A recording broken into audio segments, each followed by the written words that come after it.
What's up, chat? It's your boy Jthk, and today we will be reviewing Smackdown. I don't have a name for this series yet because I know Raw is going to be titled Raw Review Next Question, but I haven't thought of anything witty for this yet. But this is the first Smackdown review. I hope you watched the Raw one.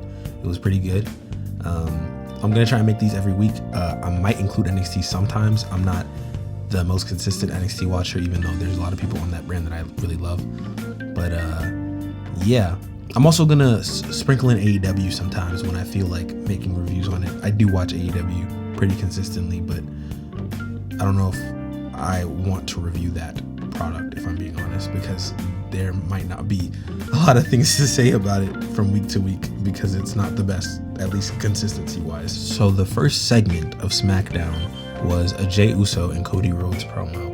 And Jey Uso came out and did his aura farming entrance, got everybody to yeet everywhere. He even restarted his entrance so the people could do more yeeting. And he basically called out Cody Rhodes and was like, hey, you know why I'm here, so let's talk about this man to man. And Cody Rhodes came out and was like, hey, if you pick me, it's over. Like, you're not gonna like it. It's gonna be hell for you. Basically parroting what Gunter said to Jey, but making it even worse because Jey and Cody are friends on and off screen. So he was like, hey, if you pick me, we're not gonna be friends anymore. And it's gonna be a race to keep this title because I'm not letting you take it off me, and I'll kill anybody that I have to, basically saying he'll destroy anyone in this path, which is funny as hell. But you know, I'm liking this darker turn for Cody's character. It's becoming more and more Homelander-esque, you could say. And he's looking to be like a title, like I need the title, I need it, ass nigga. But yeah. After Cody said that, Jacob Fatu and Tama Tonga came out and basically told Jey, hey, our family needs that title, but if anybody's getting that shit back, it damn sure will not be you. And that basically kicked off a brawl, which led to the main event being Jacob Fatu and Tama Tonga versus Cody Rhodes and Jey Uso, which is pretty good in my opinion. Don't think it deserved the main event, but it got the main event for another reason, which I'll divulge later in the video. The next segment, though, was a Carmelo Hayes segment, and he interrupted Katana and Kaden in the GM's office and basically told Smackdown GM Nick Aldis that, yeah, I know I'm already in the chamber, you don't have to tell me, I don't have to earn a match, I'm him, so I shouldn't have to fight for that. But, you know, like, we need to talk about some other things because I keep getting, you know, beat up by these random big people that Adam Pearce keeps sending over. And he stopped them there and he was like, hey, I actually talked to Adam Pearce and he decided it'd be a good idea for you and Akira Tozawa to have a match because you are the reason that he isn't in the Rumble, or he wasn't in the Rumble, and you basically took away his chance at WrestleMania. And that led to a Melo versus Akira Tozawa match, which was really good. And that actually led to his first win in a while. I don't know what was in the air tonight, but Melo didn't miss for once. He beat the dog shit out of Akira Tozawa, and it was nice to see him win. I hope this leads him to the US Championship, and I hope in my heart of hearts that he is the one to take it off of Shinsuke Nakamura, him or Andrade or LA Knight. I'm okay with it, but as long as Melo at some point gets the title this year, I will be satisfied. And I pray in my heart of hearts that this man brings back the spinner belt. He's been talking about bringing it back, and I hope he has the pull to convince Triple H to do it because it would sell like hotcakes. It would be a great decision. It would be a beautiful decision. But yeah. Switching gears, the next thing that happened on SmackDown was a pretty deadly DIY segment. And DIY started off talking about can we get a moment of silence for Motor City Machine Guns because we killed them. And the crowd was not messing with their little joke because they were really trying to get the crowd to be quiet. And Pretty Deadly basically came out and was like, hey, we're the reason you have those titles in the first place, and you haven't thanked us at all.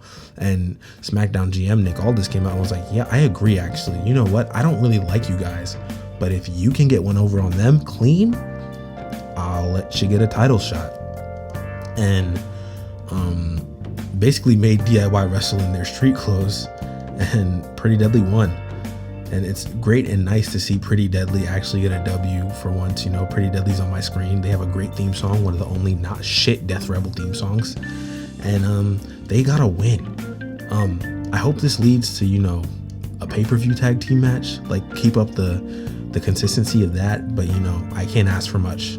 The next segment was a Miz backstage segment, and it started off with him talking to Andrade, saying, oh, you know, you are a great talent, you know, you have a lot of potential and you can learn a lot from me. And Andrade was basically like, fuck off, I learned a lot, I learned how to fucking beat you.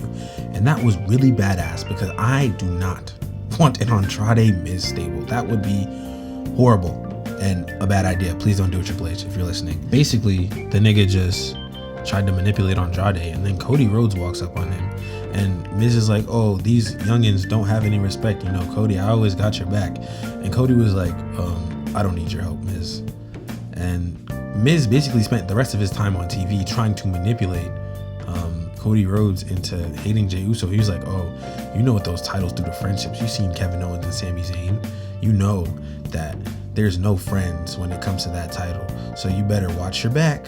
And basically tried to manipulate the man into hating Jey Uso. And I think it's low-key working, because later in the show, Cody seemed a little unsure around him, and we're seeing a more serious side of Cody that I like. So yeah, the next segment of the show was Drew McIntyre, Jimmy Uso, and LA Knight. And it basically started off with Drew McIntyre bitching as always that nothing ever goes his way, that he is somebody that's consistently wronged and everybody thinks he's the bad guy, but he's really the good guy for trying to help us and trying to give us somebody to root for.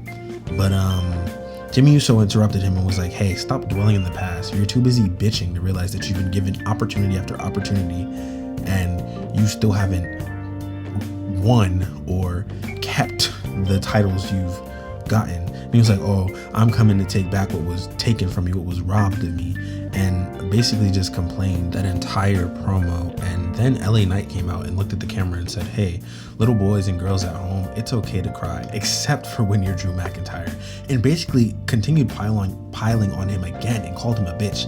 And then he made a reference to the dirt sheets where they leaked that apparently Drew McIntyre stormed out of the Rumble because somebody tried to get all their moves in and he's not happy with his WrestleMania direction.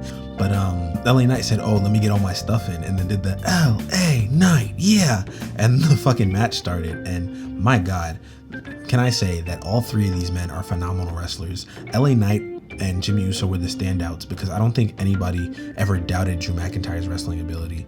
But LA Knight and Jimmy Uso been fighting allegations that they can't wrestle for months, and they both showed the fuck out. I'm a really big fan of Jimmy Uso's new gear. I'm a great fucking big huge fan of his new theme. Def Rebel, please keep making themes that are good. If you keep doing that, they won't fire you, because WWE talent have gone on record to say that they aren't happy with the themes and they want their old ones, and they think Def Rebel fucking sucks. But back to the actual fucking match. The match was gorgeous. It was great. Drew McIntyre ended up winning, which is something I expected, but I wonder what they're gonna do with him. If they're gonna put him in the chamber, and apparently his Mania plans were leaked. I'm not gonna say them in the video, but his Mania plans were leaked and he's not happy with those. So I just wonder what they're gonna do with him if he's not gonna win, because it looks like Cena or Punk is gonna end up winning the chamber. But I'm excited because this chamber is stacked and he's going to beat the dog shit out of CM Punk and John Cena. And I have a feeling that Roman Reigns is going to get put in the chamber. He's going to get placed in there, so he gets another chance at the title just because he's Roman Reigns. But overall, a great segment from all three men and a great match as well. They outperformed my expectations, and that's always good when it comes to wrestling on a wrestling show. But next thing that happened was a Damian Priest and Braun Strowman backstage segment. And I'm not gonna lie, ever since I found out Damian Priest was from New York, I've been behind him fully in everything he does. In my eyes, he can do no wrong except for be trapped in the Judgment Day vortex, but that wasn't his fault. So in turn, he can still do no wrong. I have been very excited to see what direction they take Priest ever since removing him from the Judgment Day and removing him from that feud in general. And Braun Strowman is a great start. Braun Strowman, Jacob Fatu, and Damian Priest for an Elimination Chamber qualifying match will go down as probably one of the most meaty men matches in SmackDown history when it's all said and done. And in the short time that Damian Priest and Braun Strowman were on screen, they made me care about that match, and I want to see more between them if that's what they're going to give me every single time. It was a great little backstage promo, and it led into a Kevin Owens car promo. And Kevin Owens basically played the role of top gaslighter in WWE because he cried in his car. He was like, guys, Sammy wasn't there for me. That's the reason why I attacked him. And he said, oh, when Cody was doing all that to me, you weren't there and you could have helped me. You just sat there and watched. And I don't know if you've seen the clip, but when Cody Alabama slammed Kevin into the ladder, Sammy was the first person to run to him. And I am just so intrigued with what gaslighting Kevin has cooked up for when they finally face to face have a promo battle. But yeah, it was a really good segment. It was really compelling. After that was Melo versus Tozawa, but I already talked about that. It was a great match. Melo won, and it's nice to see Melo win for once, you know. But after that was a Jay, R-Truth, and Cody segment. The segment starts off with R-Truth helping Tozawa after the Melo match because he's pretty banged up, and R-Truth ends up dropping Tozawa on the floor, like just abruptly, to go speak to Jey Uso. And he was like, yeah, congratulations on the King of the Ring tournament win. And Jay was like, no, it's the Rumble. And basically it was a little joke segment. And then Cody came up to Jay after R-Truth had walked away because Jay was like, oh, you should probably help your mans on the floor. And Cody was like, did you pick yet? And Jay was like, I don't know, I'm stuck. I got history with Gunther, but I really want this title with you. I want this fight. And he was like, I don't know, man. And the segment basically ended there. Essentially, they told us that Jey Uso wasn't gonna decide on the spot, and he wasn't gonna tell us his decision until a later date. And it's upsetting, but I hope they're doing all this wait for Gunther to do something to push him over the edge and make him pick Gunther, because if they don't have him pick Gunther, we're cooked. After this, we had the return of Charlotte Flair to Smackdown, and it wasn't well received at all like Monday Night Raw. Monday Night Raw was a little worse, but the fans clearly don't care about Charlotte Flair, and Charlotte Flair kind of cut a promo about that. She's trying to run with it, but I just don't think it's working. Charlotte was basically like, oh, are you guys gonna boo me? Do you guys hate me? I know you guys all think I won just because I'm Charlotte Flair, but that's not the reason. I won because I'm the best, and nobody can beat the best. And basically cut that promo, and Tiffy interrupted her and gave this little like mocking, like, oh my god, like I really needed you, like I was the only one riding for you. And she was like, now we don't need you. Like she said what I said basically on Monday Night Raw in the review. I was like, we don't need Charlotte Flair. We've grown past the need for a Charlotte Flair figure. And Tiffy basically spoke for me in that segment. And then they were interrupted by Nia Jax and Candice LeRae because Candice LeRae's match is next with Alexa Bliss. But they were interrupted by Nia, and Nia was like, hey, I don't think it's fair that you're out here talking to Charlotte and talking about, oh, I want to face you. You should pick me. And I still haven't got my rematch yet. And they announced that Nia Jax versus Tiffany Stratton is official for next week's SmackDown, which is my personal pick for the WrestleMania match. But, you know, I guess go off, guys. You know, at least you're giving it to me in general. But I do think that this win will be good for Tiffany. Do I think it'd be better on a grander stage? Yes, but the win nonetheless will be good for her. And yeah, they basically announced that, and Charlotte was like, okay, well, whoever wins next week, you know, I'll take that into consideration. I'll probably pick them. And basically alludes to the fact that they're going with the Tiffany direction. And there's another thing that Charlotte said in the promo that stuck out to me. She was like, oh, when I was talking to Rhea, I saw a young woman, but when I'm talking to you, I see a little child. And I felt like offended for Tiffany in that moment because Charlotte Flair was doing a Tiffany Stratton cosplay. It looked like she was trying to beat her. But like I said, I feel as though she's been replaced, and I think Tiffany's her replacement.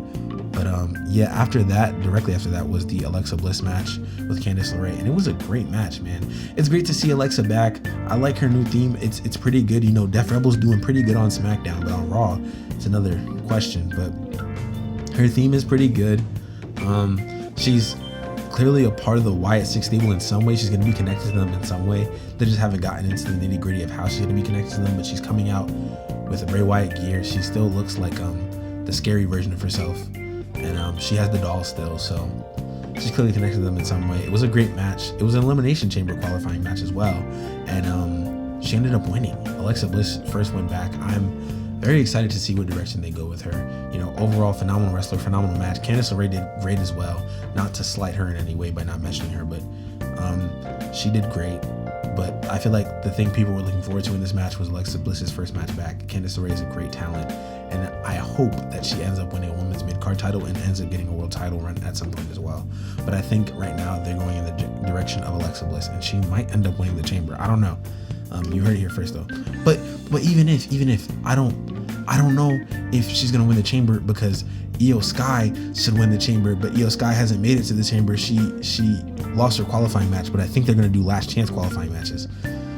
But a man can dream. But if Io Sky doesn't make it into the Chamber, I do believe Alexa Bliss will win.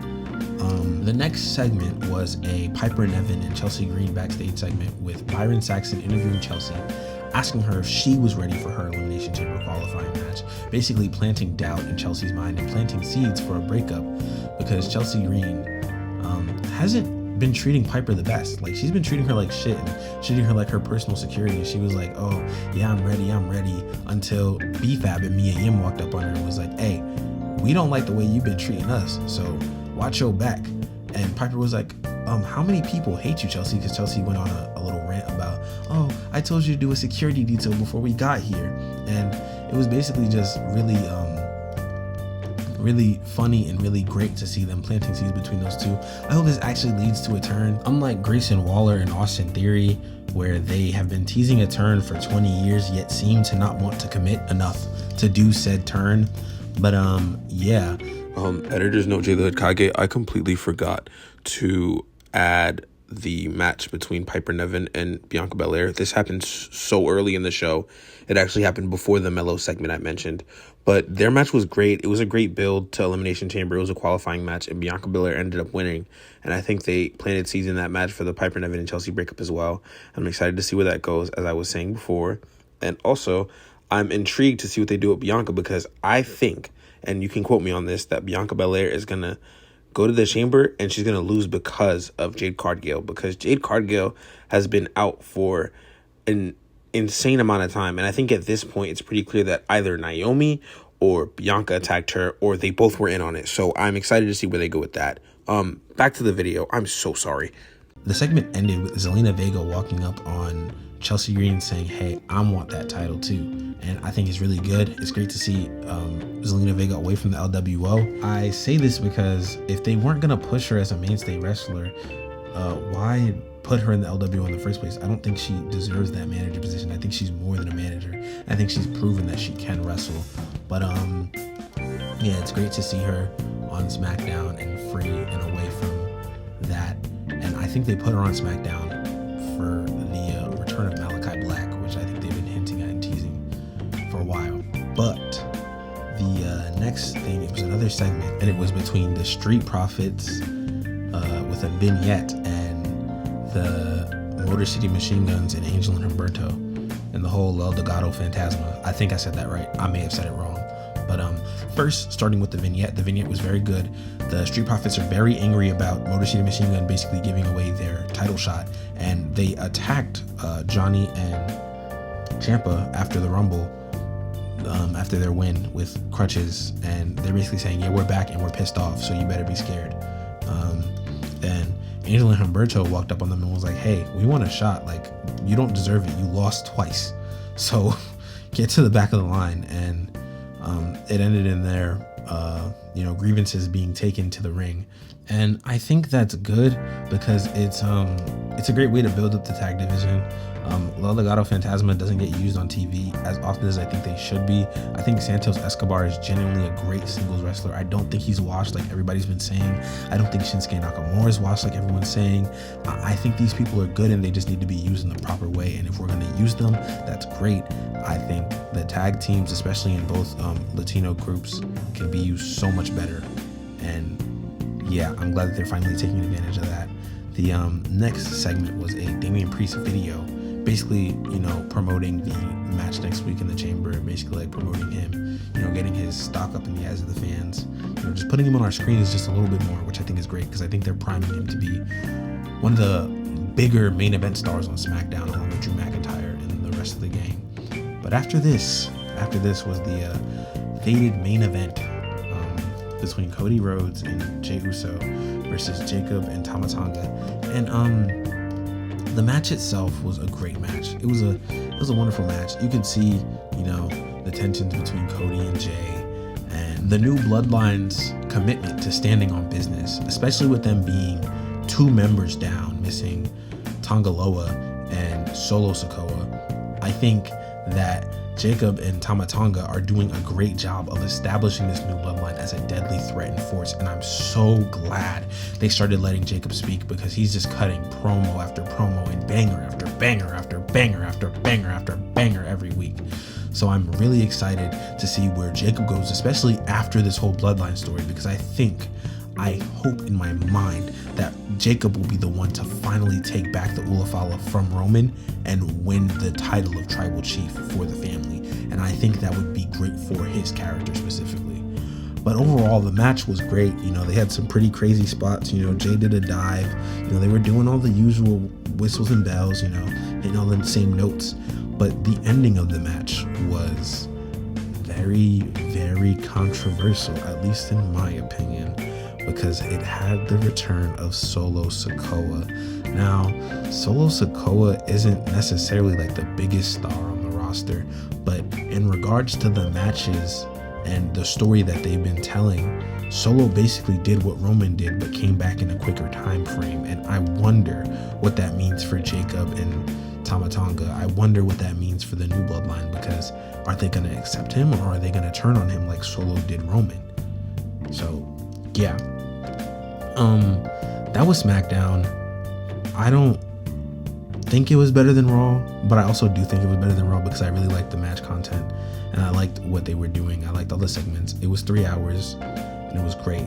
But I'm gonna say that it wasn't better than Raw this week, but I'd give it like a 7.5 or an 8 out of 10 in general. And I'd give Raw like a 9 out of 10 if I'm being honest. But yeah, that was Smackdown review, and thank you for watching. I hope you like and subscribe. And yeah, these will be consistent videos. You'll be seeing me on Monday. I'm also going to make a video in the middle of this and probably post it Saturday or Sunday talking about Raw's roster problem, because I do think it's a genuine problem. And I think if untreated, it'll become an issue. Yeah, thank you for watching. Like and subscribe. I've been Jthk, and I'm out of here.